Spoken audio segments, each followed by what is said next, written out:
Hey Harmonizers! In this video we're going to take a look at Arwin and how he's doing under saddle. So this is Annalise who is riding him, and she's been one of my students for a while and usually trains horses for like hunter jumpers and horses that are kind of already trained but have quirks.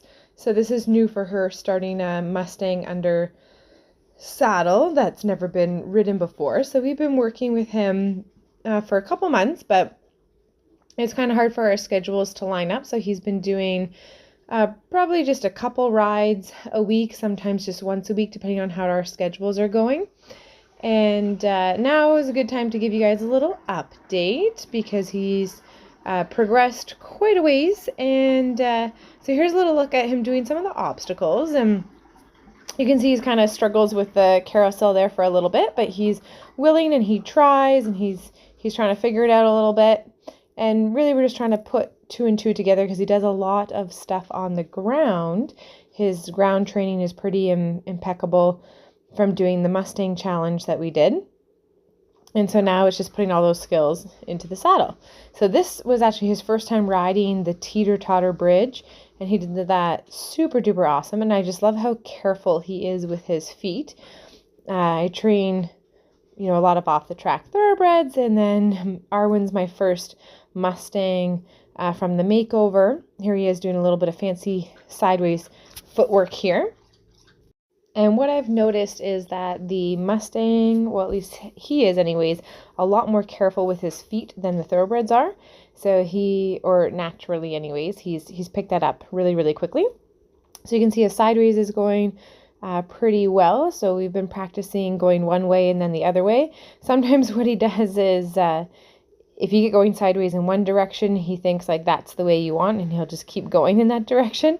So we've been working on going one way and then going back the other way and making sure that he really understands that you're moving off of the leg and you're not just defaulting to the last thing that you did, because it makes us happy. So, but really pleased with the amount of try that's in there. So this was his first time going across a bridge that has holes in it because the things are not lined up perfectly snug.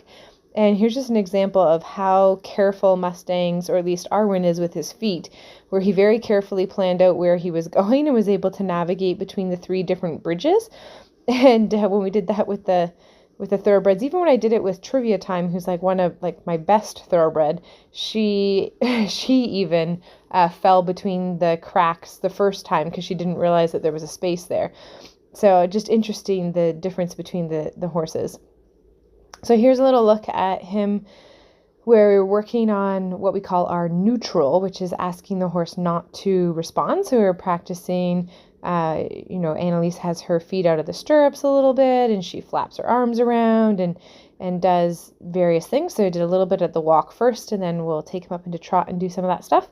So we think this stuff is kind of important to do with horses when you're starting them under saddle, because you never know when you're going to accidentally flop on a horse or you're going to do something without thinking about it. And so it's always better if you kind of practice these things. So she's just practicing, leaning back, leaning forward, moving around, so that way he understands that he can just ignore a lot of that kind of behavior. And because you just never know what's going to cause a horse to react. And so I like to say you never want to ride perfectly all of the time, because you're going to ride imperfectly at least sometime. So we practice doing several different things. You can see she's swirling her arms around, and I find sometimes horses can react to tapping of the helmet, like if your head hits something or gets tapped or something like that. So we practice tapping the helmet. Just because it makes noise and does different things. Of course, you can see that he has impeccable brakes. His whoa is always really, really good.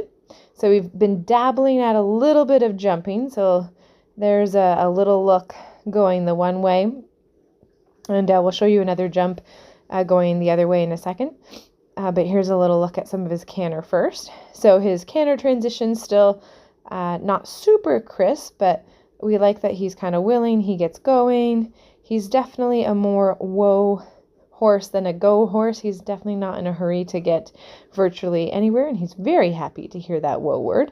But we've been working on trying to get the transitions a little bit more crisp, a little bit more polished. But his canter's still relatively green. He's worked up to doing, full laps around the arena, and getting his fitness level up is kind of part of the issue too. Like, we got to make sure we don't do too much, because he's not used to be ridden a whole lot and not used to being worked a whole lot. So we're kind of gradually getting him up to speed. So here's a little look at doing the jump the other way. Not super excited. He's definitely not going to be a horse that's bolting or rushing to the fences. But he is also kind of going around in a Western saddle as well. So it's a bit different for him.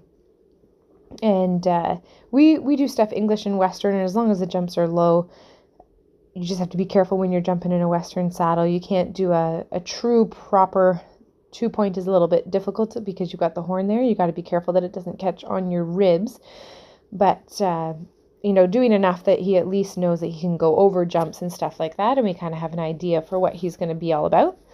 And so here's just a little look at some of his trot steering work that we've been doing. So in the beginning, he's, quite lazy. So we would just work on trotting from one end of the arena to the other, or just kind of following the rail type stuff, just to help him not be confused, but just make it a little easier on him as well.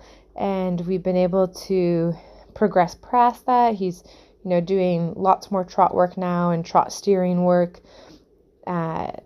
So he's definitely progressed a whole lot. We still have to get there with the canter work. So far for the canter work, he's just done basic steering at canter, and like steering to the inside of the jumps kind of thing, or doing like a half circle type of thing. So we'll get there. He's definitely not ready to do canter circles yet, because we don't have the momentum and the balance yet to do that. But he will get there. He's pretty willing, and he's pretty easygoing. He's pretty smart. So he's got a lot of things going for him. And so that's a little trot circle look. We're not doing anything too tight yet with the trot circles, just because the smaller the circle it is, the harder it is for the horse. And we're already kind of working on building up his work ethic and his go, that we don't want to start with the super hard stuff. But also he still hasn't learned about collection or really bend or anything like that yet. We're kind of doing the basics, but we are starting to work on some more transition type work. So here's a little look of going from the back up, and then starting to work from the back up into the trot. So trying to get him to be a little bit more longitudinally, have a hard time saying that word, collected, working him that way, and then doing the big circles to work him laterally, as well as a little bit of the sideways stuff that we're working on.